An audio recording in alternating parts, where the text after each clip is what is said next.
Ça fait une grosse semaine que je teste l'iPhone 16 Pro Max, le nouvel iPhone très haut de gamme d'Apple, le roi des joujoux à la pomme.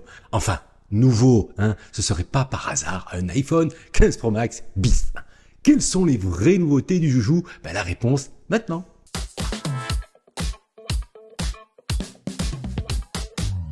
Salut à tous, c'est Giga Content, j'espère que vous allez bien, j'espère que tu vas bien. Si tu es nouveau sur ma chaîne, sois le bienvenu. Voici donc mon iPhone 16 Pro Max que j'utilise depuis un peu plus d'une semaine. Dans cette vidéo, je vais donc vous donner mon premier retour d'expérience et surtout causer nouveautés par rapport à l'iPhone 15 Pro Max. Si vous suivez la chaîne, vous savez que je loue mon iPhone chez Nextmobile. Pour en savoir plus, tout est dans la description, plus un code promo rien que pour vous. Alors je sais, Apple n'a pas fait les choses en grand cette année et je vous le dis d'entrée, l'iPhone 16 Pro Max est plutôt un iPhone 15 Pro Max bis, un presque nouvel iPhone en quelque sorte, mais j'ai quand même listé 10 nouveautés que je vais vous présenter maintenant, à vous de voir si le joujou vaut le coup pour votre utilisation évidemment. Et il y a une nouveauté qui me fait ultra kiffer et tu vas être étonné ou pas d'ailleurs. Allez, si tout va installer, vamos! On commence par le design les amis, rien de nouveau, je passe. Allez, bon, quand même, abordons le nouveau coloris titane sable, qui n'est pas gold du tout d'ailleurs. C'est très réussi, je le préfère au titane naturel disponible sur les iPhone 15 et 16 Pro. Je trouve ce titane sable élégant et pétillant. Comme la robe d'un bon champagne. Et je ne bois que de l'eau. Allez, avant de poursuivre, flash spécial. Au feu les pompiers! Est-ce que l'iPhone 16 Pro Max chauffe grave? Je n'ai rien constaté d'anormal de mon côté. Bien sûr, au moment de transférer mes données de mon iPhone 15 Pro Max vers mon nouveau joujou, là, forcément, ça chauffe. Enfin, normal, transférer presque 200 Go de données, de photos, de vidéos, d'applis, d'un coup, ça fait chaud au cœur du processeur. Si vous utilisez aussi un chargeur sans fil, oui, ça chauffe plus que la charge filaire. Quant aux applications Uber, Insta, etc., qui seraient apparemment source de problèmes de chauffe, je ne les utilise pas. Par contre, j'ai un bug assez gênant dans l'application photo/vidéo. Je vous en parle au moment voulu. L'iPhone 16 Pro Max, c'est un nouvel écran, enfin, un écran plus grand pour être précis. La technologie de dalle ne change pas, en fait. L'écran passe, en fait, de 6,9 pouces de diagonale à 6,7 pouces par rapport à l'iPhone 15 Pro Max. Si on ajoute à ça des bordures noires encore plus fines, donc le plus grand écran exploitable de tous les iPhones, cela a donc un impact sur la taille du châssis, toujours en titane, plus large de 1 mm et surtout plus haut de 3,1 mm. Malgré cela, je n'ai pas ressenti de changement à la prise en main. Enfin, si quand même, avec 6 grammes de plus, l'iPhone 16 Pro Max commence à se sentir étroit dans ma poche. Je pense que l'iPhone 16 Pro et son écran de 6,3 pouces de diagonale peut s'avérer être le bon compromis pour ceux qui préfèrent les smartphones moins encombrants.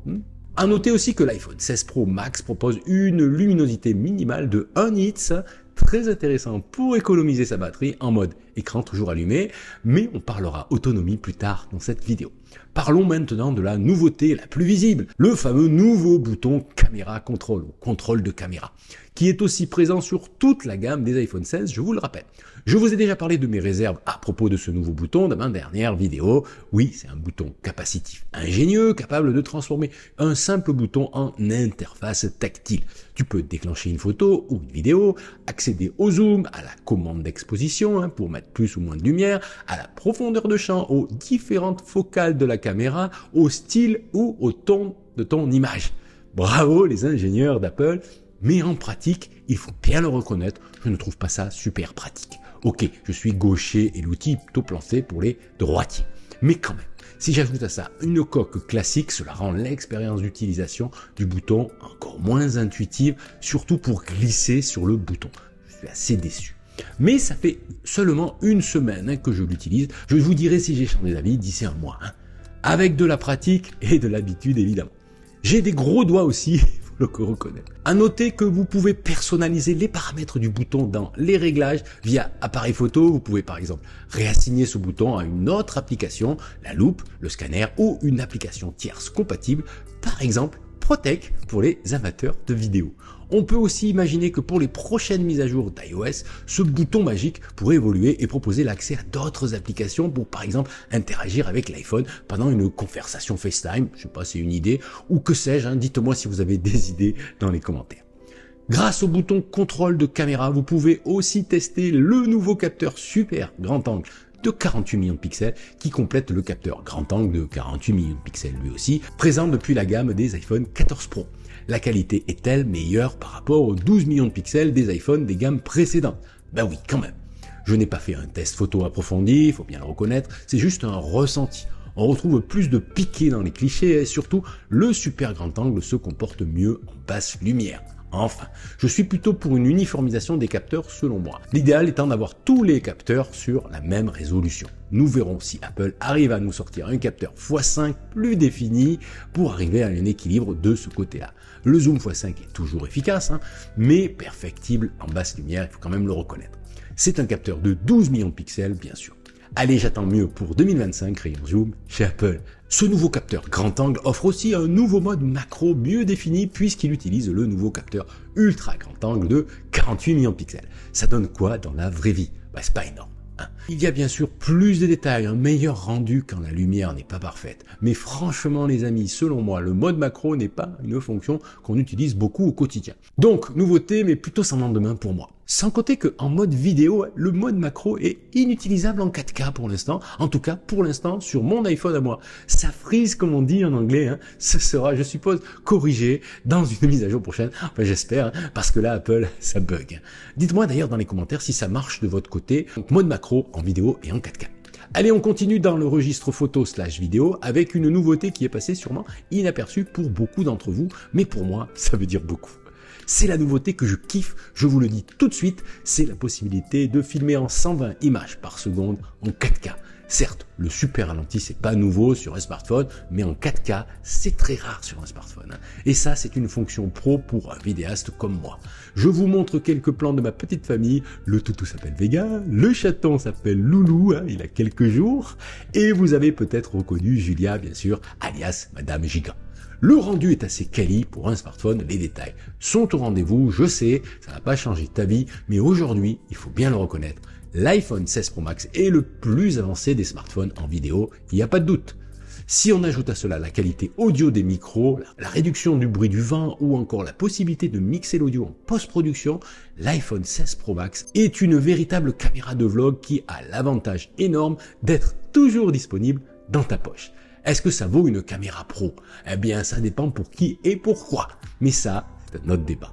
L'iPhone 16 Pro Max, c'est aussi une puce qui tue la mort. La A18 Pro est bien sûr la plus puissante des puces d'iPhone, mais je ne suis pas sûr que l'on voit la différence à l'utilisation. Oui mais non, une puce, ce n'est pas simplement la puissance d'exécution, c'est aussi le contrôle énergétique. Et sur ce point-là, Apple gère très bien. Je reviens dans 30 secondes.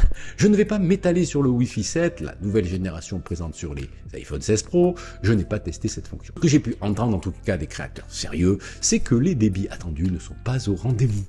Je pense pouvoir tester le Wi-Fi 7 d'ici un mois.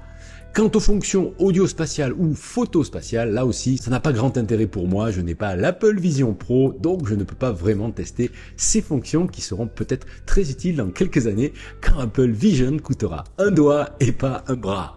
Allez, avant de vous laisser peinard dans votre calbar, parlons d'un sujet important en matière de vie numérique, l'autonomie. Et oui, car Apple annonce par rapport à l'iPhone 15 Pro Max 4 heures d'autonomie de plus en lecture vidéo, et même 6 heures de plus par rapport à un iPhone 16 Pro.